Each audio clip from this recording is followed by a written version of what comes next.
Start. మొత్తం ఒక 5 క్వశ్చన్లు ఉన్నట్టున్నాయి ఫారెన్ ఎక్స్చేంజ్ లో. ఆ క్వశ్చన్స్ చేసేద్దాం. ఫస్ట్ టైం అడాప్షన్ లోకి ఎంటర్ అయిపోవచ్చు మనం. 6th క్వశ్చన్ ఏంటో చూడండి.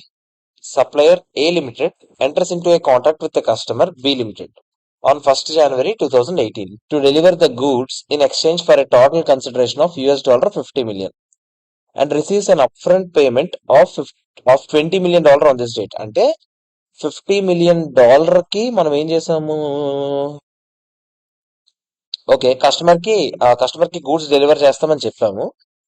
దానికోసం ముందుగానే అడ్వాన్స్ తీసుకున్నాం. ఎంత తీసుకున్నాము?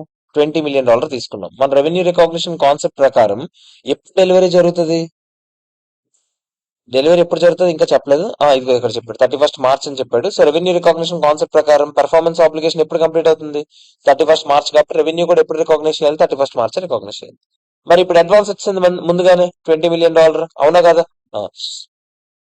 State the date of transaction for advance consideration గురించి ఇప్పుడు డబ్బులు ఏమని రాయాలి? రికాగ్నిషన్ ఆఫ్ రెవెన్యూ ఎప్పుడు చేయాలి? ఆబ్వియస్లీ రికాగ్నిషన్ ఆఫ్ రెవెన్యూ ఎప్పుడు చేయాలి చెప్పండి? 31st March చేయాలి. నెక్స్ట్ అడ్వాన్స్ గురించి ఎప్పుడు ఎంట్రీ చేయాలి? ఎప్పుడు డబ్బులు వస్తే అప్పుడు వేయాలి. మరి డబ్బులు వచ్చినట్టు వేయరా ఏంటి? వేయాలి. Also state the amount of revenue in INR to be recognised on the date of recognition of revenue చెప్పండి. $72 ఉండేది, తర్వాత 75. ఫస్ట్ ఇనీషియల్ గా డబ్బులు వచ్చిన రోజు నీకు 75 ఉంటుందని తెలుసా? తెలీదు. నీకు ఒకటే తెలుసు, ఏంటది? 72 ఉంటుంది. 72 ఉందని తెలుసు. అంతేనా కదా చెప్పండి? సో $20 million ఇంటూ 72 రూపీస్ ఎంత చెప్పండి? ఎంత? 144 వచ్చిందా? అంటే 1440 million అయినా అది 144 1440 కదా? 1440 million అయినా కదా చెప్పండి? ఇనీషియల్ గా ఎంట్రీస్ ఏంటో చెప్పండి. ఫస్ట్ ఇక్కడ రాయలేదు, మరి రాసుకోండి. ఫస్ట్ ఎంట్రీ ఏంటో చెప్పండి. Cash account to deposit liability అయినా ఎంత గుర్తుందా మీకు? ఎలా వేసేవాళ్ళం అక్కడ? 1440 million అయినా అవునా కాదా చెప్పండి?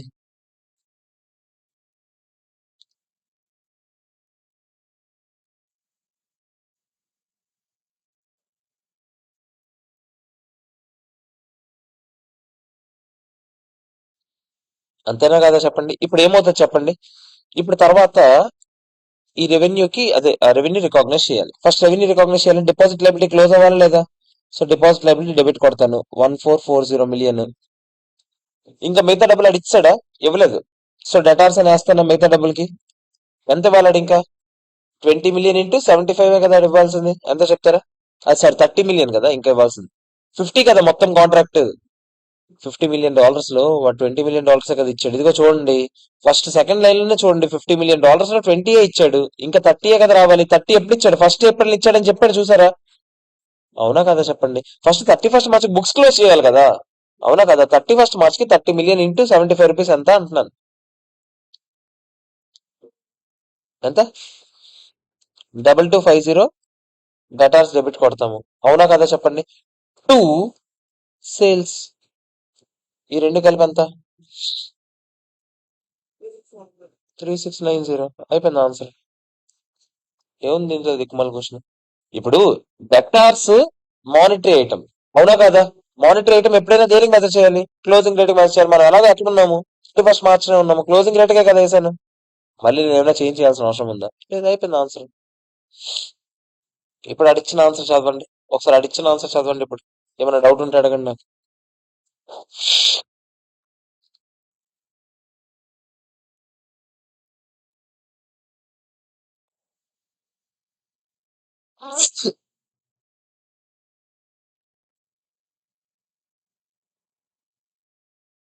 చూసారా? అడ్వాన్స్ కి డేట్ ఆఫ్ ట్రాన్సాక్షన్ ఎప్పుడు అవుతుంది? ఎందుకు ఎక్స్చేంజ్ గెయిన్ ఆర్ లాస్ వస్తుంది చెప్పండి? ఎప్పుడు అనుకున్నా మనకి ఇనీషియల్ గా అడ్వాన్స్ వచ్చింది, ఆ డబ్బులే. అడ్వాన్స్ అయితే మారుతుందా? ఇప్పుడు నాకు డబ్బులు రావాలి అనుకోండి, ఆ రోజు కూడా ఈ రోజుకి వెళ్ళేసరికి ఎక్స్చేంజ్ గెయిన్ ఆర్ లాస్ అనుకోవడానికి. ఇనీషియల్ గా డబ్బులు అప్పుడే తీసుకున్నావంటే నువ్వు దాని విషయంలో ఫిక్స్ అయిపోయి కదా ఎంత వస్తుంది. Simple logic. $20 million నీకు తెలుసు దాని వర్త్ ఎంతో. ఫ్యూచర్ లో వచ్చే $30 million గురించి నీ భయం, అంతే కదా? $30 million కి రెవెన్యూ రికాగ్నిషన్ అప్పుడే జరుగుంటే అప్పుడేదో ఎక్స్చేంజ్ గెయిన్ ఆర్ లాస్ రావడానికి. అసలు $30 million రెవెన్యూ రికాగ్నిషన్ జరిగిందే ఇప్పుడు. ఇంకెందుకు ఇక్కడ? బిఫోర్ 31st అయ్యి ఉంటే, ఒకవేళ 28th February అనుకో, ఇక్కడ ఒక ఎంట్రీ పడుతుంది.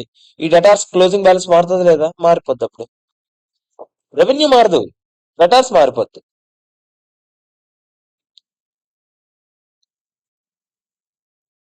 చూసారా, receivable is monetary item, so it should be translated using closing rate. డబ్బులు సెటిల్ అయ్యే వరకు, కానీ నెక్స్ట్ రోజు సెటిల్ అయిపోయాలి, అది వేరే విషయం.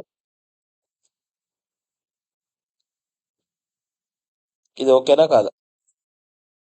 నెక్స్ట్ క్వశ్చన్కి వెళ్ళొచ్చా నేను? సెవెంత్ వన్ చూడండి. సెవెంత్ వన్ చూడాలి.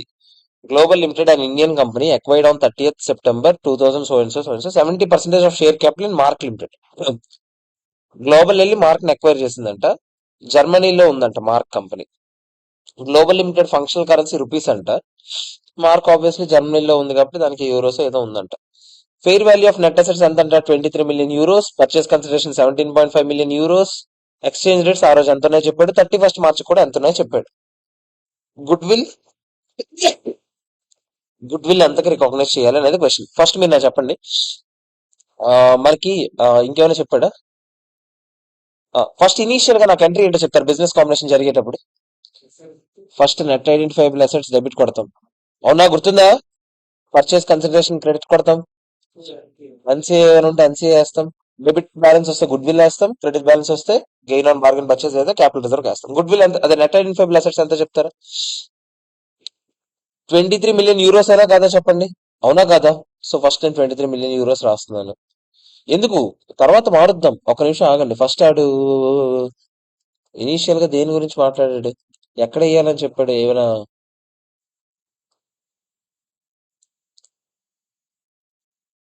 అంతే. ప్రస్తుతానికి చూడండి ఇక్కడ, ఎప్పుడు మనం ఎక్విజిషన్ ఎప్పుడు జరిగింది? అక్విజిషన్ ఎప్పుడు జరిగింది అని చెప్పాడా? 30th September జరిగింది. ఆబ్వియస్లీ 31st March కి ట్రాన్స్లేట్ చేసేయాలి. ఇప్పుడు మనకి ఎప్పుడు ఎక్కడ వేయాలి, ఎక్కడ చెప్పాడా? In the finance statements of global limited అడిగాడు. Goodwill arose on business combination shall be expressed in the functional currency of the foreign operation and shall be translated at the closing rate in accordance with so and so so. First initial గా entry ఎలా pass చేసేయమంటున్నాడు. Initial గా entry first నాకు only euros వేస్తే entry ఏంటో చెప్పండి నాకు first. Net identifiable assets వేసాము, తర్వాత పర్చేస్ కన్సిడరేషన్ ఎంత వేస్తాను? 17.5 వేస్తాను. ఎన్సీఏ మనం క్యాలిక్యులేట్ చేయగలమా లేదా? ఏం చెప్పకపోతే పసీనా మెథడ్ లెక్కెట్టేసుకుందాం. పసీనా మెథడ్ లో ఎలా చేస్తాం చెప్పండి. Net assets 23 million euros into ఎంత పర్సెంటేజ్? 30% అనా? ఎంత చెప్తారా?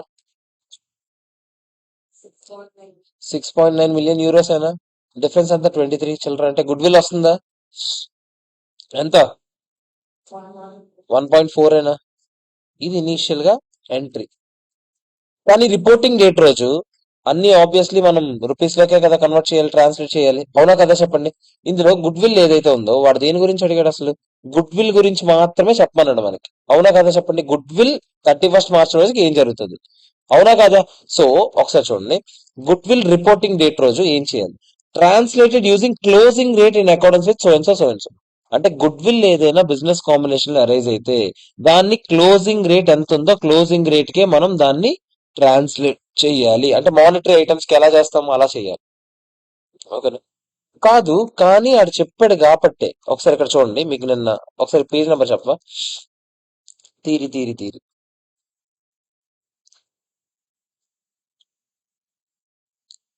53. ఒకసారి ఇక్కడ చూడండి. ఆ,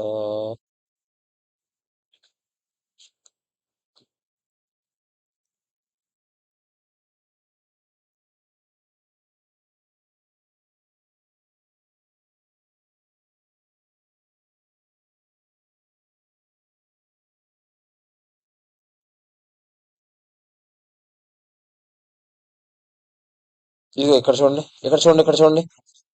good will arising on acquisition of foreign operation is calculated in functional currency of foreign operation ముందు లెక్కెట్టేయండి. And then translated at exchange rate on balance sheet using closing rate. అక్కడ క్లియర్ గా స్టాండర్డ్ లో చెప్పాడు కాబట్టి మనం అలా చేస్తాం, ఓకేనా కదా చెప్పండి, అర్థమైందా? సో ఏదది క్వశ్చన్, ఏది? సెవెంత్ క్వశ్చన్ కదా. సో క్లోజింగ్ రేట్ ఎంత ఉందో దానికి మెసేజ్ చేస్తాం. క్లియరా కదా చెప్పండి, ఓకేనా కదా? రాసుకోండి, స్టార్ మార్క్ పెట్టుకోండి. స్టాండర్డ్ లో చెప్పాడు కాబట్టి ముందు మనం ఫంక్షనల్ కరెన్సీలో క్యాలిక్యులేట్ చేశాక అప్పుడు మనం ఏం చేస్తాం, ఫంక్షనల్ కరెన్సీ ఫారెన్ ఆపరేషన్ లో క్యాలిక్యులేట్ చేశాక అప్పుడు మన కరెన్సీలోకి మనం మార్చుకున్నాం. అలాగే ఏం జరిగిందంట? Mark limited sold goods costing 2.4 euros for 4.2 euros. అంటే మార్క్ ఎవరు? పేరెంటా చిల్డ్రనా? చిల్డ్రన్ కదా, సబ్సిడరీ కంపెనీ పేరెంట్ కంపెనీకి అమ్మిందంట. 2.4 కాస్ట్ ది 4.2 కి అమ్మిందంట. Exchange rate on the date of purchase 83 euros ఉందంట, కానీ చివరికి వెళ్ళేసరికి 84 యూరోస్ అయిపోయిందంట. ఎంటైర్ గూడ్స్ అన్సోల్డ్ అంట. అన్సోల్డ్ అంటే ఆబ్వియస్లీ ఇన్వెంటరీలో ఉండిపోయింది. మనం ఏం చేయాలి? ఎలిమినేట్ చేయాలా లేదా చెప్పండి, అవునా కాదా చెప్పండి. సో ఫస్ట్ ఇన్వెంటరీలో అన్రియలైజ్డ్ ప్రాఫిట్ ఎంత ఉందో చూద్దామా. 2.4 ది 4.2 కి అమ్మారు అంటే అన్రియలైజ్ ప్రాఫిట్ ఎంత? అందులోనే ఉంది కదా 1.8 అని, అవునా కదా. సో ఈ 1.8 మిలియన్ యూరోస్ మనం ఏం చేయాలి చెప్పండి? ఎలిమినేట్ చేయాలి. ఎవరి బుక్స్ నుంచి ప్రాఫిట్ ఉండిపోయింది? సబ్సిడరీ బుక్స్ లో ప్రాఫిట్ ఉండిపోయింది. మార్కే కదా అమ్మింది, అవునా కదా. సబ్సిడరీ బుక్స్ లో ప్రాఫిట్ ని ఎలిమినేట్ చేసేటప్పుడు ఎవరెవరు అది భరించాలి? ఎన్సీఏ భరించాలి, పేరెంట్ కంపెనీ భరించాలి, అవునా కాదా చెప్పండి. సో 1.8 యూరోస్ ఇంటూ పర్చేస్ చేసిన రోజు ఎంత ఉందా ప్రాఫిట్ రికాగ్నైజ్ చేశారు? 83 అనా? ట్రాన్సాక్షన్ జరిగింది ఈ రోజే కదా, అవునా కదా చెప్పండి. 1.8 ఇంటూ 83 ఎంత చెప్పండి? ఎంత? 149.4 మిలియన్ యూరోస్ అయినా కదా. అది అన్రియలైజ్ ప్రాఫిట్ ఆ రోజుకి రికాగ్నైజ్ చేస్తున్నాం. ప్రాఫిట్ అండ్ లాస్ ఐటమ్ రా ఇది, అవునా కదా చెప్పండి. ఆ రోజే యావరేజ్ రేట్ వాడతాం మామూలుగా అయితే ప్రాఫిట్ అండ్ లాస్ ఐటమ్స్ కి. యావరేజ్ రేట్ మన దగ్గర ఉందా? లేదు. ఆ రోజు రేట్ ఉంది కదా ఎగ్జాక్ట్ గా, ఆ రోజు రేట్ వాడాం. Income and expenses for each statement of P&L shall be translated exchange rates at the date of transactions. అదే కదా, మనం అందుకే కదా డేట్ ఆఫ్ ట్రాన్సాక్షన్ రోజు మనకి రేట్ లేకపోవడం వల్లే మనం ఏం చేస్తుంటాం? యావరేజ్ రేట్ వాడుకుంటూ ఉంటాం P&L items. In the given case purchase of inventory is an expense, P&L లోని ఎక్స్పెన్స్. అందుకే ఎక్స్చేంజ్ రేట్ ఏది వాడాం మనం అన్రియలైజ్ ప్రాఫిట్ ఎలిమినేట్ చేయడానికి? ఆ రోజున్న ఎక్స్చేంజ్ రేటే వాడాలి, ఓకేనా కదా. సో ఈ 149.4 మిలియన్ అమౌంట్ రూపీస్ ఏదైతే ఉందో దాన్ని అన్రియలైజ్ ప్రాఫిట్ కింద గుర్తించి మనం ట్రాన్స్లేట్ చేసేటప్పుడు ఏం చేయాలి? ఇన్వెంటరీ నుంచి, మన దాని నుంచి ఇన్వెంటరీ నుంచి తగ్గిస్తాము, వాళ్ళ P&L నుంచి కూడా ఇంత అమౌంట్ తగ్గిస్తాం, ఓకేనా కాదా చెప్పండి. అంటే ఎంట్రీ ఏం పడుతుంది మీకు తెలుసా? ఇన్వెంటరీ డెబిట్ అవుద్ది, అది క్రెడిట్ అవుద్ది. ఎందుకు? ఇన్వెంటరీ వాల్యూ తగ్గాలి కాబట్టి, అవునా కదా చెప్పండి. డెబిట్ ఇద్దరు భరించాలి. మనం భరించేది కన్సాలిడేటెడ్ P&L అంటామా లేదా చెప్పండి. వాళ్ళు భరించేది ఏంటి? ఎన్సీఏ అంట, ఓకేనా కదా. ఎవరి షేర్ ఎంత? 70% మంది కాబట్టి 149.4 లో 70% ఎంత చెప్తారు? 104.58 మంది. ఎన్సీఏ ఎంత చెప్తారు? 44 రాసుకోండి ఎంట్రీ. ఇది 70%, ఇది 30%. ఇది మానిటరీ ఐటమ్ ఎలిమినేషన్ కాదు, ఇది ఇంట్రా గ్రూప్ ప్రాఫిట్ ఎలిమినేట్ చేస్తున్నాం మనం, ఓకేనా. అంటే ఆ రోజు ట్రాన్సాక్షన్ అప్పుడు ఎంత ప్రాఫిట్ అయితే, అదే ఎంత పర్చేజ్ అయితే జరిగిందో అంత అమౌంట్ కదా నేను డీరికాగ్నైజ్ చేస్తాను, అవునా కదా చెప్పండి.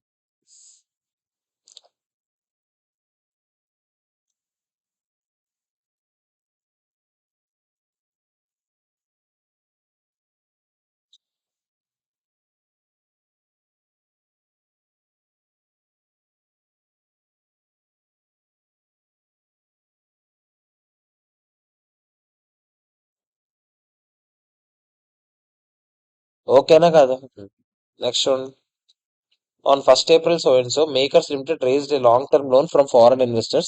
The investors subscribed for 6 million foreign currency loan. ఏదో లోన్ రేస్ చేసాం రా ఫారెన్ ఇన్వెస్టర్స్ నుంచి. 6 million foreign currency notes, loan notes తీసుకున్నామంట. It incurred incremental issue cost ఎంత అంట? 2 lakh. అదేదేది ఫారెన్ కరెన్సీ ఏదో అయింది. Interest 6 lakhs is payable annually starting from so and so. Effective interest rate ఇచ్చాడు. షెడ్యూల్ మీకు గుర్తుందా? మొన్న చెప్పాను నేను, ఫైనాన్షియల్ ఇన్స్ట్రుమెంట్స్ లో మనం చేసాం ఆల్రెడీ. మీరు ఏం చేయలేదు సార్, కళ్ళు మూసుకొని ఫస్ట్ షెడ్యూల్ ఫారెన్ కరెన్సీలో వేసేయండి. ఫారెన్ కరెన్సీలో షెడ్యూల్ వేసామనుకోండి, ఓపెనింగ్ ఎంత చెప్పండి లైబిలిటీ? 6 million అంటే ఎంత? 60 lakhs ఏనా, అవునా కదా చెప్పండి. 60 lakhs కి ఎఫెక్టివ్ ఇంట్రెస్ట్ రేటే కదా మనం వాడతాం. 12% ఎంత చెప్తారా ఓపెనింగ్? ఇది ఇంట్రెస్ట్ ఎంత? 1,20,000 7,20,000 ఇంట్రెస్టా? పేమెంట్ ఎంత చెప్తారా? పేమెంట్ ఎంత? 6 lakhs అని చెప్పాడు కదరా. క్లోజింగ్ ఎంత? ఎంత? ఇది మీరు ముందు గీసేయాలి, ఓకేనా. సో చూడండి, ఫస్ట్ ట్రాన్సాక్షన్ కాస్ట్ ఉందా ఏంటి? ఆ ట్రాన్సాక్షన్ కాస్ట్ ఉందిరా. ట్రాన్సాక్షన్ కాస్ట్ ఉన్నప్పుడు మనం ఏం చేస్తాం? ఫైనాన్షియల్ ఇన్స్ట్రుమెంట్స్ లో నేర్చుకున్నామో లేదా చెప్పండి. ఇనీషియల్ గా మనం ఫస్ట్ దాన్ని, అందుకే కదా ఎఫెక్టివ్ ఇంట్రెస్ట్ రేట్ వచ్చి ఉంటుంది. ఇది 58 lakhs వేసుకోవాలి మనం. దాని మీద ఎంత? 12%, 96,000.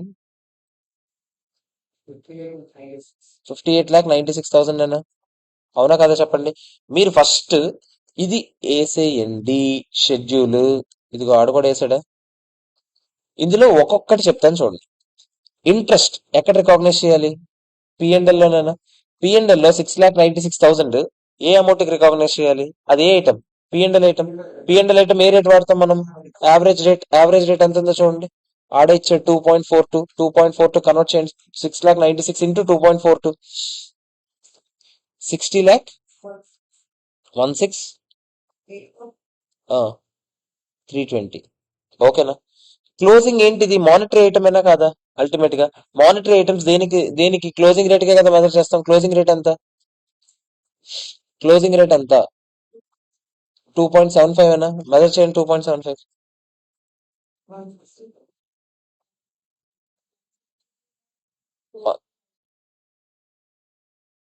1,62,14,000.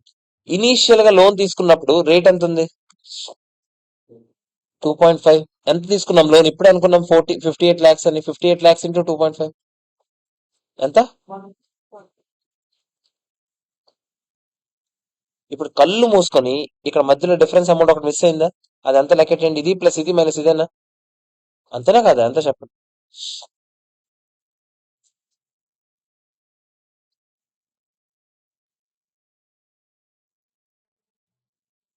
29,000 అంతేనా? ఒకసారి ఆగండి. ఇప్పుడు ఏది ఫస్ట్ ఫైనాన్స్ కాస్ట్ 6,96,000 రికాగ్నైజ్ చేయాలంట. ఏది ఫైనాన్స్ కాస్ట్ 6,96,000, దానికి యావరేజ్ రేట్ వాడాలి. యావరేజ్ రేట్ వాడితే ఎంత వచ్చింది? 16,84,320. మనకు కూడా వచ్చిందా? అవునా కదా చెప్పండి. Next actual payment interest actual గా పే చేసింది ఎంత? యాక్చువల్ గా పే చేసినప్పుడు 6 lakhs పే చేసాం. ఎప్పుడు పే చేసాం మనం? 31st March పే చేసాం. అంటే 6 lakhs ఇంటూ 2.75 ఎంత చెప్తారు? 6 lakhs ఇంటూ 2.7 16,50,000 ఏనా? సారీ, మనకి యాక్చువల్ పేమెంట్ కూడా మన దగ్గర ఉంది. అయితే ఎంత ఇన్స్టాల్మెంట్ అమౌంట్? 16,50,000 అయినా కాదా చెప్పండి. అవునా కాదా చెప్పండి. ఒకసారి ఆగండి. ఓపెనింగ్ లైబిలిటీ మనకు తెలుసా తెలీదా? సారీ, మానిటరీ క్లోజింగ్ లైబిలిటీ మనకు తెలుసా తెలీదా? 1,62,14,000. అవునా కాదా చెప్పండి. ఇప్పుడు డిఫరెన్స్ ఎంత వచ్చిందో చెప్పండి. యాక్చువల్ గా అయితే ఇది ప్లస్ ఇది మైనస్ ఇది ఈజ్ ఈక్వల్ ఇది రావాలా? కానీ రాలేదు. ఇది ప్లస్ ఇది మైనస్ ఇది అంతా చెప్పండి.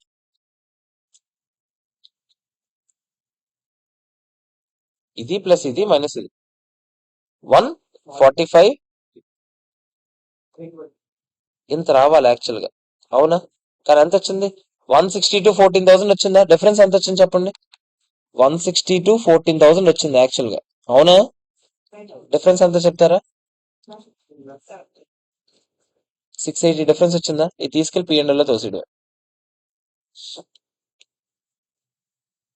అంటే ఏం చేసామో మీరు గమనిస్తే, ఫస్ట్ షెడ్యూల్ దేన్ని యూజ్ చేసి షెడ్యూల్ గీసాము? ఫారెన్ కరెన్సీ యూజ్ చేసి షెడ్యూల్ గీసాము. తర్వాత ఏం చేయాలి మనము? ఒక్కొక్కటి ఏ రేట్లు వాడాలో చెప్పాను. ఓపెనింగ్ లైబిలిటీ ఏ రేట్ వాడాలి? ఓపెనింగ్ రోజు మనం లోన్ తీసుకున్నప్పుడు ఏ రేట్ ఉందో ఆ rate. Closing liability obviously closing rate ఏది ఉందో అంతా వాడేస్తాం. మధ్యలో ఇంట్రెస్ట్ ఎక్స్పెండిచర్ దేనికి మనం మెజర్ చేస్తాము? పిఎన్ఎల్ లో యావరేజ్ రేట్ కి మనం మెజర్ చేస్తాం. ఇన్స్టాల్మెంట్ పేమెంట్ జరిగిన రోజు ఎంత రేట్ ఉందో దానికి మెజర్ చేస్తాం. అయినా డిఫరెన్స్ వచ్చింది కాబట్టి ఆబ్వియస్లీ డిఫరెన్స్ వస్తుంది. ఆ డిఫరెన్స్ దేనికి పంపించాలి? Exchange gain or loss. అర్థమైందా లేదా? Same ditto question financial instruments లో ఉంటుంది. యాజ్ ఇట్ ఈస్ క్వశ్చన్ అలాగా ఫైనాన్షియల్ ఇన్స్ట్రుమెంట్స్. రెండింటిని మెర్జ్ చేసి ఇవ్వాలని అనుకుంటే ఇది ఈజీగా ఇచ్చుకోవచ్చు.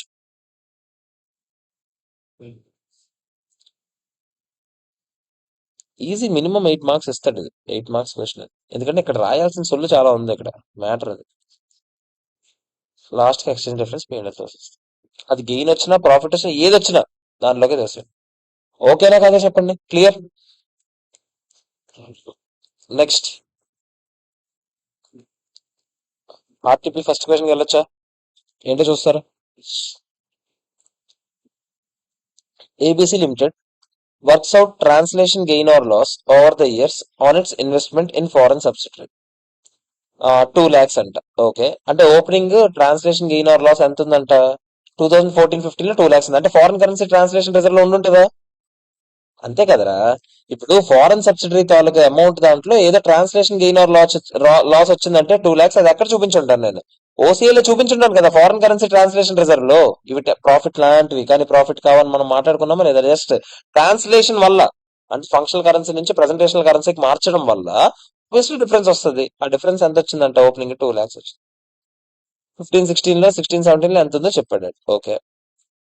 The foreign subsidiary sold on 30th June 2017. Obviously అమ్మేశాక మొత్తం ఫారెన్ కరెన్సీ ట్రాన్సాక్షన్ రిజర్వ్ లో ఉన్న బ్యాలెన్స్ అంతా P&L పంపించేస్తావా లేదా?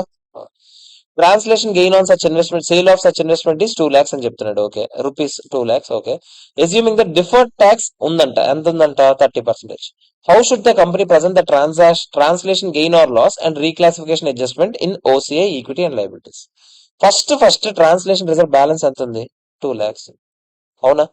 ఇది ఒక లైబిలిటీ, బుక్స్ లో ఉంది, కానీ ట్యాక్స్ లో ఉందా? లేదు. ఇప్పుడు దీనివల్ల ఏదో డిఫర్డ్ ట్యాక్స్ లైబిలిటీ అసెట్ ఏదో ఒకటి తగలాడుతుందా? ఏం తగలాడుతుందో చెప్పండి. ముందు మీరు ఆలోచించండి. బుక్స్ లో ఒక లైబిలిటీ ఉంది, ట్యాక్స్ రికార్డ్స్ లో లైబిలిటీ ఉందా? లేదు. అల్టిమేట్ గా మనం ట్యాక్స్ రికార్డ్స్ తీసుకురావాలి. అవునా కదా? అంటే లైబిలిటీని తగ్గించాలి. లైబిలిటీని తగ్గించాలంటే ఏం చేయాలి చెప్పండి? అసెట్ క్రియేట్ చేయాలి. అంటే డిఫర్డ్ ట్యాక్స్ అసెట్ క్రియేట్ చేయాలా? ఎంత క్రియేట్ చేస్తాం? 2 lakhs కదా. 2 lakhs మీద ఎంత? 30% అంటే ఎంత చెప్తారా? 0.6. ఒప్పుకుంటారా లేదా చెప్పండి? డిఫర్డ్ ట్యాక్స్ అసెట్ క్రియేట్ చేస్తే ఆబ్వియస్లీ 2 అది లైబిలిటీ, 0.6 అసెట్. నెట్ ఎంత ఉంటుంది చెప్పండి? 1.4 అయినా. అవునా కాదా చెప్పండి? ఓకేనా కాదా? సో ఈక్విటీ ఎంత ఉంది? 1.4 ఉంది. లైబిలిటీ ఎంత ఉంది? 0.6. అంటే ఇప్పుడు అల్టిమేట్ గా మీరు ఎంత చూపించాలి? ఇక్కడ మ్యాటర్ ఏంటంటే, ఇక్కడ ఆ ఫారెన్ కరెన్సీ ట్రాన్స్లేషన్ రిజర్వ్ లో 2 lakhs చూపించాలి, లేకపోతే బ్యాలెన్స్ షీట్ టాలీ అవుద్దా? మీరు నాకు చెప్పండి. ఇక్కడ బ్యాలెన్స్ షీట్ టాలీ అవ్వాలి అంటే మీరు ఖచ్చితంగా 2 lakhs యాడ్ చేయాలి క్రెడిట్ సైడ్. ఇప్పుడు బ్యాలెన్స్ ప్రాఫిట్ కాదు, లాస్ కాదు. అది ఎందుకు ప్రాఫిట్ లాస్ అవుతుంది? అది డిఫర్డ్ ట్యాక్స్ అమౌంట్. అది 2 lakhs. నువ్వు 2 lakhs గురించి అడుగుతున్నావా? ప్రాఫిట్ కాదు, లాస్ కాదు, ట్రాన్స్లేషన్ వల్ల వచ్చిన డిఫరెన్స్ అది. ట్రాన్స్లేషన్ వల్ల మనకి ఏమొచ్చింది? 2 lakhs డిఫరెన్స్ వచ్చింది అంతే.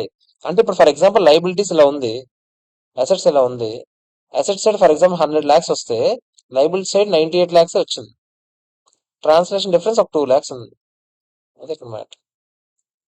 ఈ డిఫరెన్స్ ఉంది కదా, ఈ 2 lakhs వేయకపోతే బ్యాలెన్స్ షీట్ టాలీ అవుద్దా? అవ్వదు. సో 2 lakhs వేయాల్సిందే ఖచ్చితంగా. కాకపోతే 2 lakhs లో డిఫర్డ్ ట్యాక్స్ కింద ఎంత వేస్తాం మనం? 0.6 వేస్తాం. ఓసీఏలో ఎంత వస్తాం మనం? 1.4. ఓకేనా కాదా చెప్పండి? అర్థమైందా లేదా? ఫస్ట్ ఇయర్ ఇంకా ఉంది కదా క్వశ్చన్. సెకండ్ ఇయర్కి వెళ్ళేసరికి అది ఏమైంది చెప్పండి? సెకండ్ ఇయర్ లో 4 lakhs అయింది. అవునా? అంటే మీరు నాకు చెప్పండి, ఆల్రెడీ ఎక్స్ట్రా, అంటే ఇప్పుడు ఎక్స్ట్రాగా ఎంత క్రియేట్ అవుతుంది? 2 lakhs క్రియేట్ అవుతుంది. మళ్ళీ ఎక్స్ట్రా 2 కి మళ్ళీ 0.6 డిఫర్ ట్యాక్స్ అమౌంట్. సేమ్ ఇప్పుడు 1.4 కాస్త మళ్ళీ 1.4 పెరిగి ఎంత అవుద్ది? 2.8 అవుద్ది. సేమ్ 0.6 కాస్త మళ్ళీ 0.6 పెరిగి ఏమవుద్ది? 1.2 అవుద్ది. ఓకేనా కదా చెప్పండి? నెక్స్ట్ సేమ్ మళ్ళీ ఏం జరిగింది? మళ్ళీ ఏమైంది? 3 lakhs. మళ్ళీ 3 lakhs అయిందంటే తగ్గింది సార్. అవునా కదా చెప్పండి? 1 తగ్గింది.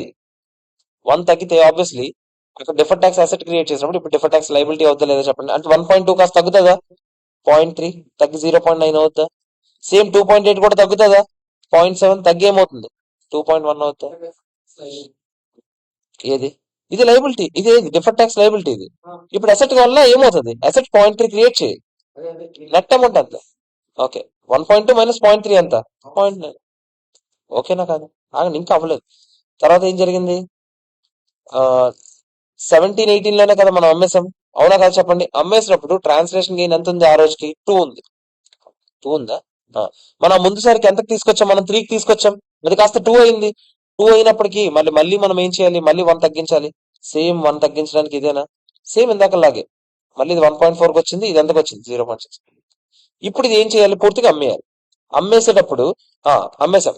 అమ్మేసేటప్పుడు ఈ మొత్తం ఎక్కడ పంపిస్తాం చెప్పండి? ఈ 1.4 పిఎన్ఎల్ పంపించాలి లేదా చెప్పండి? సో పిఎన్ఎల్ అమౌంట్కి వెళ్ళిపోతుంది 1. ఈ 0.6 కూడా ఇంకా క్లోజ్ చేసేయాలి కదా. అవునా కదా చెప్పండి? మొత్తం డిఫర్ ట్యాక్స్ లైబిలిటీస్ కూడా అడ్జస్ట్ అయిపోతుంది. ఇంకా డిఫర్ ట్యాక్స్ ఎందుకు ఉంటది? అమ్మేసేటప్పుడు మొత్తం క్లోజ్ అయిపోద్ది కదా. అవునా కదా? అడ్జస్ట్మెంట్స్ అనేది చేస్తాం. ఇక్కడ క్వశ్చన్ దేని గురించి అంటే, ఆడు ఏమంటాడు, how should the company present the translation gain or loss ని మొత్తం మీరు ఎప్పుడైనా సరే obviously translation gain or loss ఎక్కడ చూపిస్తాము, OCA లోనే చూపిస్తాం. అదోకే. ఫస్ట్ లాస్ట్ లో రీక్లాసిఫై అయినప్పుడు ఎక్కడ చూపిస్తాం మనము, P&L లో చూపిస్తాం. ఇక్కడ మ్యాటర్ ఏంటంటే OCA లో చూపించేస్తాం, ఓకే బానే ఉంది. మొత్తం అమౌంట్ OCA లోనే చూపిస్తామంటే చెప్పలేం, ఎందుకంటే డిఫర్డ్ ట్యాక్స్ కాన్సెప్ట్ ఉండేటప్పుడు అందులో కొంచెం ట్యాక్స్ అమౌంట్ ఏదైతే ఉందో అది డిఫర్డ్ ట్యాక్స్ లోకి వెళ్తుంది, మిగతా అమౌంట్ మాత్రమే OCA లో కంటిన్యూ అవుతుంది. ఓకేనా కాదా చెప్పండి, అర్థమైందా లేదా? ప్రస్తుతానికి ఇది చూడండి, మీరు అడిగారు కదా ఈ 2 lakhs, ఇది ట్రాన్స్లేషన్ గెయిన్ అని అనుకోవడమే. గెయిన్ కాబట్టి ఆబ్వియస్లీ ఎక్కడ ఉంటది, క్రెడిట్ సైడ్ ఉంటుందా, అది క్రెడిట్ సైడ్ ఉంటుంది, క్రెడిట్ బ్యాలెన్స్ చూపిస్తుంది. క్రెడిట్ బ్యాలెన్స్ చూపిస్తే అది ఏంటి, లైబిలిటీ సైడ్ ఉంటుందా, అసెట్ సైడ్ ఉంటుందా? లైబిలిటీ సైడ్ ఉంటుంది. ఇదిగో లైబిలిటీ సైడ్ ఇదిగో చూపించు, ఈక్విటీలో చూపించు. లాస్ అయితే మళ్ళీ మారిపోతుంది, లాస్ అయితే నెగిటివ్ ఫిగర్ అవుతుంది, సింపుల్ గా అంతే. అజంప్షన్ బట్ ఇది అంటే ఎందుకు అని అనుకోవాలంటే గెయిన్ ఆర్ లాస్ అని చెప్పాడు, మనం అంతా అనుకోవడమే, ఇంకేం చేయలేదు. గెయిన్ ఇదిగో ఇక్కడ చెప్పాడు ట్రాన్స్లేషన్ గెయిన్ గెయిన్ గెయిన్ అని అన్నిసార్లు వాడుతున్నాడు కదా, అది గెయిన్ అయి ఉంటుంది అని అనుకోవడం, అంతకు మించి ఇంకేం చేయలేదు. ఇవ్వకపోతే వదిలేయండి, ఇవ్వకపోతే ఏం వదిలే, ఇవ్వకపోతే ఓన్లీ కాంపరెన్స్ అదర్ కాంపరెన్స్ ఇన్కమ్ లో చూపించుకుంటూ వస్తారు అంతే, ఇంకేం మీరు కెలకొద్దు అంతే, ఇంకేం చేయొద్దు. అది మ్యాటర్. ఆడు డిఫర్డ్ ట్యాక్స్ కాన్సెప్ట్ అసలు ట్యాక్స్ రేట్ ఇవ్వకపోతే మీరు ఏం కెలకొద్దు, ట్యాక్స్ రేట్ ఇస్తేనే కెలకాలి, అది మ్యాటర్. ఓకేనా కాదు, క్లియరా? నెక్స్ట్, ఇది ఇప్పుడు సేమ్ క్వశ్చన్ చూడండి. ఫంక్షనల్ కరెన్సీ బాండ్స్ ఇష్యూ చేసాము, బాండ్స్ ఇంట్రెస్ట్ రేట్ ఇచ్చాడు, బాండ్ మెచ్యూరిటీ పీరియడ్ ఇచ్చాడు, రిడీమబుల్ వాల్యూ కాదు సేమ్ క్వశ్చన్ కాదు. చూడండి ఒకసారి క్వశ్చన్ చూడండి. And Indian entity whose functional currency ఏంటంటారు, రూపీస్ అని పర్చేజెస్ USD డినామినేటెడ్ బాండ్స్. ఈసారి అసెట్, ఫైనాన్షియల్ అసెట్, ఇందాక ఫైనాన్షియల్ లైబిలిటీ. మనం లోన్ నోట్స్ ఇష్యూ చేసాం కదా, అవునా కాదా? బాండ్స్ మనం కొనుక్కున్నాం, $1,000 అంటాం. ఇంట్రెస్ట్ ఎంత ఇస్తాను అన్నాడు, 4.7%. సెడ్ ఇంట్రెస్ట్ ఎప్పుడు వస్తుంది, ఇయర్ ఎండింగ్ లో వస్తుంది. 5 years తర్వాత ఇది రిడమ్షన్ ఎంతకు జరుగుతుంది అంట, 1250 జరుగుతుంది అంట. At the end of year 1 ఆ బాండ్ ఫెయిర్ వాల్యూ ఎంత ఉందంట, 1060. ఎక్స్చేంజ్ రేట్ క్లియర్ గా ముందుది తర్వాత వెయిటెడ్ యావరేజ్ రేట్ అన్ని ఇచ్చాడు. క్లియర్ గా ఆడేం చెప్తున్నాడు, FVTOCA లో వాడు క్లాసిఫై చేసుకుందాం అనుకుంటున్నాడు. అసెట్ కదా, ఫైనాన్షియల్ అసెట్ కి మూడు ఉన్నాయి ఛాన్సెస్. ఏంటది, అమోర్టైజ్డ్ కాస్ట్, FVTPL, FVTOCA. అమోర్టైజ్డ్ కాస్ట్ ఏమనుకున్నాం మనం, ఏమి అసలు ఏ రిస్క్ లేకుండా ప్రశాంతంగా ఉందాం అనుకున్నాడు. FVTOCA ఏంటి, మధ్యలో అటు ఇటుకి ఎంత వచ్చా అటు చెప్తున్నాడు చూడండి. Whose objective is to collect contractual cash flows and selling the asset. రెండు ఉన్నాయి కాబట్టి ఇదేంటి, FVTOCA. సో FVTOCA మొదలు చేద్దాం అనుకుంటున్నాడు.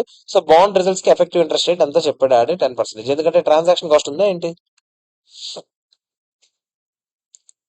ట్రాన్సాక్షన్ రిడమ్షన్ వాల్యూ 1250 ఉంది కదా, సో ఆబ్వియస్లీ ఎఫెక్టివ్ రిడమ్షన్ ఎక్కువ ఉంది కాబట్టి ఎఫెక్టివ్ ఇంట్రెస్ట్ రేట్ వస్తుంది. ఓకే, ఒకసారి చూడండి. ఫస్ట్ ఇనీషియల్ గా ముందు మీరు ఏం చేయాలని చెప్పాను, మీకు చెప్పాను, కళ్ళు మూసుకొని ఏం చేయాలి మీరు, ముందు ఫారెన్ కరెన్సీలో గీసేయండి షెడ్యూల్. ఫారెన్ కరెన్సీలో గీస్తే ఇనీషియల్ గా ఎంత వేస్తాను చెప్పండి, ఓపెనింగ్ 1000 ఇంట్రెస్ట్ ఎంత, ఎఫెక్టివ్ ఇంట్రెస్ట్ రేట్ వాడాలి ఎంత, 10% అంటే ఎంత, 100 మైనస్ ఇన్స్టాల్మెంట్ ఎంత వాళ్ళు కడుతుంది 4.5% మీకు గుర్తుందా, సేమ్ క్వశ్చన్ 4.7%. 4.7 అంటే ఎంత, ఎంత 1000 మీదే కదా, ఒక 1 year ఏంటి, కాదు కదా. 4.7% ఆన్ ఇట్స్ ఫేస్ వాల్యూ అని చెప్పాడు. ఫేస్ వాల్యూ ఎంత, ఇదిగో ఫేస్ వాల్యూ 1250 అంట. ఓ చూడండి, ఫేస్ వాల్యూ 1250 అంట, వెరైటీ అది ఇచ్చాడు చూడండి, అక్కడ క్వశ్చన్ లో ఇచ్చాడు. ఫేస్ వాల్యూ 1250, ఇనీషియల్ గా ఫెయిర్ వాల్యూ 1000 ఉంది. ఓకేనా, ఇనీషియల్ గా మనం దేనికి మెజర్ చేస్తాం ఎప్పుడైనా, ఫెయిర్ వాల్యూకే కదా ఫెయిర్. సింపుల్ చెప్పాలంటే ఈ ఫెయిర్ వాల్యూ ఉందా 1000, ఇక్కడ మనం డిస్కౌంట్ కి కొన్నట్టు మనం, అంటే ట్రాన్సాక్షన్ కాస్ట్ అంటే 1250 ఉన్నది, ట్రాన్సాక్షన్ కాస్ట్ 250 పోయింది అనుకోరా, 1000 కొన్నాం అనుకోరా. ఓకేనా కదా చెప్పండి. సో ఆ 1100 ఫేస్ వాల్యూ మీద ఇంట్రెస్ట్ అయ్యాలి ఎప్పుడైనా, గుర్తుందా. ఫేస్ వాల్యూ 1250 కదా, 1250 మీద ఎంత, 4.7% చేయండి, అంటే 59 వేసుకోవచ్చా. క్లోజింగ్ బ్యాలెన్స్ ఎంత చెప్తారా, క్లోజింగ్ బ్యాలెన్స్ 10 ఎంతనా, మీకు ఇప్పుడు చెప్పాను ఒక్కొక్కటి ఏ రేట్ వాడాలి. ఓపెనింగ్ బ్యాలెన్స్ ఏ రేట్ వాడతాం చెప్పండి. ఓపెనింగ్ రేట్ అంత 40 అనా? అవునా కదా? 40 వాడి చేయండి. 40,000. ఇంట్రెస్ట్ ఏ రేట్ వాడతాం? ఇది ఎఫెక్టివ్ ఇంట్రెస్ట్ రేట్ అండి. పిఎన్ఎల్ యావరేజ్ రేట్ అయినా యావరేజ్ రేట్ 42 అంట. అంటే ఎంత? అంతేనా? ఇన్స్టాల్మెంట్ కట్టిన రోజు ఎంత? క్లోజింగ్ లోనే కదా 45 రూపీస్ అని చెప్పాడా? ఎంత చెప్పండి? 45 into 59. 2655. క్లోజింగ్ ఎప్పుడైనా క్లోజింగ్ రేట్ అయినా ఎంత? క్లోజింగ్ రేట్ 45 కదా? ఎంత? 46,845. ఇప్పుడు చెప్పండి యాక్చువల్ గా ఎంత ఉండాలి? 40 ప్లస్ ఇది మైనస్ ఇది ఇక్కడ ఉండాలి, కానీ ఎంత ఉంది?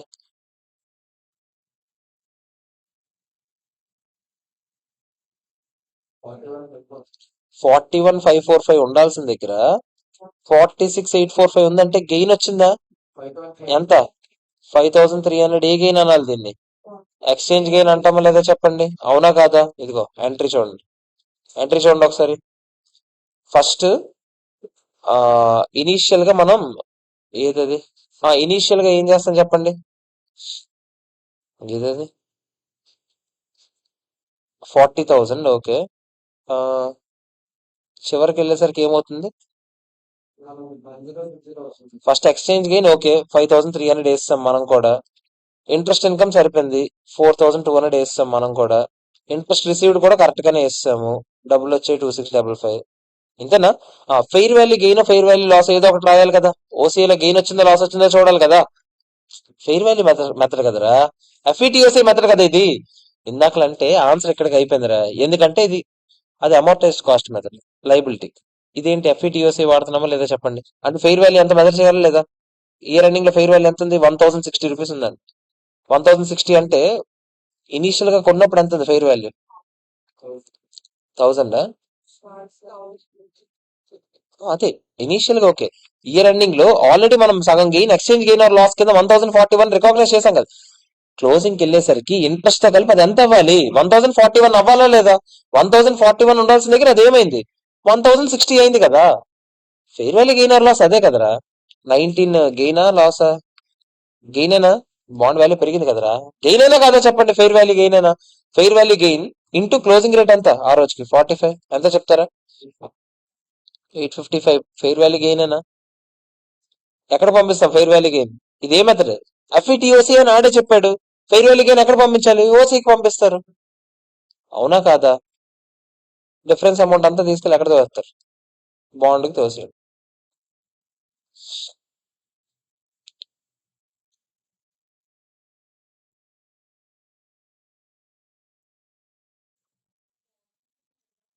అది ఎలా వచ్చింది? ఇదిగో మీరు వేసారు కదా 40,000 ప్లస్ కొట్టండి. 40,000. సార్ ఆగండి. ఈ రన్నింగ్ ఎంత ఉంది? 1,060 అని ఉంది ఈ రన్నింగ్ లో. దాని క్లోజింగ్ రేటింగ్ మార్చుకోండి. మామూలుగా ఎంత ఉండాలి?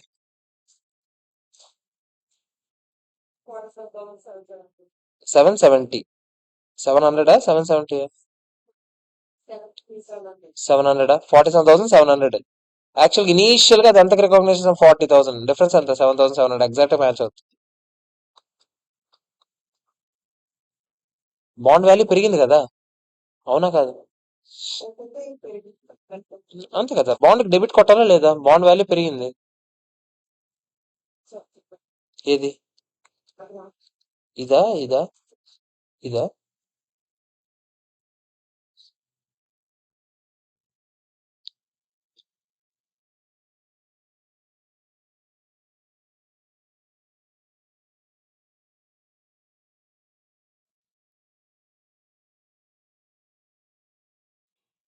ఆర్కే వెళ్ళాడా ఊరు?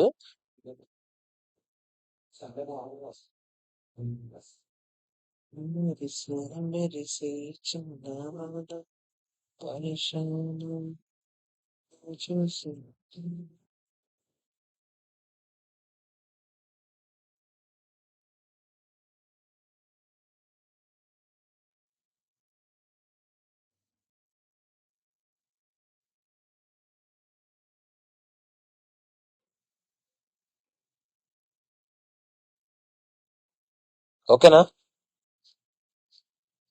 ఇంకా ఉందా? ఇదేం లేదురా ట్రాన్స్లేషన్. ఒకసారి చూడండి ఇవి మీకు తెలుసు కదా ఏవేవి ఏ రేట్ వాడికి ట్రాన్స్లేట్ చేయాలో. ఒకసారి చూడండి ఫస్ట్ నాకు జస్ట్ ఐటమ్స్ అన్ని నేను చెప్తున్నాను. షేర్ క్యాపిటల్ ఏ ఐటమ్ చెప్పండి, మానిటరీ ఐటమా నాన్ మానిటరీ ఐటమా? Non monetary item. Securities premium reserve non monetary item. Retain earnings non. అసలు అయినా మీకు గుర్తుందా షేర్ క్యాపిటల్ కి సెక్యూరిటీస్ ప్రీమియం కి రిటైన్ ఎర్నింగ్స్ కి ఇవన్నీ ఎగ్జాక్ట్ ఫిగర్స్ ఇచ్చేస్తా ఒకవేళ దాన్ని వాటి చేసేస్తా. లాంగ్ టర్మ్ బారోయింగ్స్ ఏమవుతుంది, మానిటరీ ఐటమేనా? డిఫర్డ్ ట్యాక్స్ లైబిలిటీ మీకు చెప్పాను స్టాట్యూటరీ ఐటమ్స్ అన్ని అసలు మానిటరీ నాన్ మానిటరీ రావు. ఎందుకు చెప్పండి, ఇక్కడ ఫస్ట్ రా స్టాట్యూటరీ లైబిలిటీస్ కాదు, పక్కన డిఫర్డ్ ట్యాక్స్ లైబిలిటీ. మీరు నాకు చెప్పండి అల్టిమేట్ గా ఎవరికైనా డబ్బులు ఇస్తారు మీరు, మీరు మీరు అడ్జస్ట్మెంట్ కోసమేనా అది, అవునా కదా చెప్పండి. సో అది నాన్ మానిటరీ. అదే ఇన్కమ్ ట్యాక్స్ కట్టాలి కాబట్టి ఇది ఏమవుతుంది, మానిటరీ ఐటమ్ అవుతుంది. ఓకేనా కదా చెప్పండి. ఇంపోర్ట్ డ్యూటీ పేబుల్ ఏదైనా పేబుల్స్ అన్ని ఏమవుతాయి చెప్పండి, monetary item. Property plant and equipment non monetary. Computer software non monetary. Inventory కూడా ఏమవుతుంది, non monetary. Cash and bank ఏంటి, monetary. Trade receivables monetary. Doubtful debts allowance for doubtful trade receivables ఇది కొంచెం star mark పెట్టుకోండి. Actual గా ఇది monetary కింద వేసాడు. అంటే ఎందుకు అంటే ఆబ్వియస్లీ మనం డెటార్స్ నెట్ అమౌంట్ కింద చూపిస్తాం కదా, సో దానికోసం అది మానిటరీ కింద. అంతే, డెటార్స్ మానిటరీ చూపించామని దాని నెట్ అమౌంటే కదా మనం వేస్తాం. యాక్చువల్ గా debtors minus provision for doubtful debts అని వేస్తాం కదా, అవునా? సో దాని గురించి, ఎందుకంటే ఇక్కడ మీరు ఒకటి ప్రాపర్టీ ప్లాంట్ అండ్ ఎక్విప్మెంట్ కూడా మైనస్ డిప్రిసియేషన్ వేస్తాం కాబట్టి అది నాన్ మానిటరీయే, దాని ప్రొవిజన్ కూడా నాన్ మానిటరీ అవుతుంది. Allowance for doubtful trade receivables ఇది ఒక్కటే కొంచెం తేడా. ఇదిగో చూడండి, ఇందుకే sundry trade receivables net of doubtful debts చూపిస్తామా లేదా చెప్పండి. అందుకనే దానికి అన్నిటికీ ఒకే రేట్ వాడతాం మనం. ఇది కొంచెం తేడా, ఓకేనా? క్లోజింగ్ రేట్లు వాడతారు, డిఫరెన్స్ అన్ని లాస్ట్ ఏ డిఫరెన్స్ వచ్చినా దేని తీసేస్తాం, ఫారెన్ కరెన్సీ ట్రాన్స్లేషన్ రిజర్వ్. ఓకేనా కాదా, క్లియర్? షేర్ క్యాపిటల్ కి సెక్యూరిటీస్ ఒరిజినల్ రేట్ ఇచ్చాడు. ఇదిగో ఇచ్చాడు చూడండి. షేర్ ఆడ క్లియర్ గా చెప్పేశాడు క్వశ్చన్ లో ఏది చేయాలో కూడా అన్ని ఆడే చెప్పాడు. షేర్ క్యాపిటల్ కి హిస్టారికల్ రేట్ వాడండి, సెక్యూరిటీస్ ప్రీమియం కూడా హిస్టారికల్ రేట్ వాడండి, రిటైన్ ఎర్నింగ్స్ కి యావరేజ్ రేట్ వాడండి, property plant and equipment 30th April date వాడండి, కంప్యూటర్ సాఫ్ట్వేర్ 5th మే రేట్ వాడండి. అన్ని క్లియర్ గా ఆడే చెలక్కి చెప్పినట్టు చెప్పి మీకు చేయమని చెప్పాడు. ఓకేనా? సో మీరు అసలు కష్టపడకుండా అక్కడ ఉన్న రేట్లతో మీరు వాడి చేయడమే. ఓకే, ఏది ఇది, ఇదా ఎంటీపీ క్వశ్చన్. ఓకేనా? ఇక్కడతో మీ ఫారెన్ ఎక్స్చేంజ్ డిఫరెన్సెస్ అయిపోయింది. ఓకే, हो गया. Bye, have a nice day.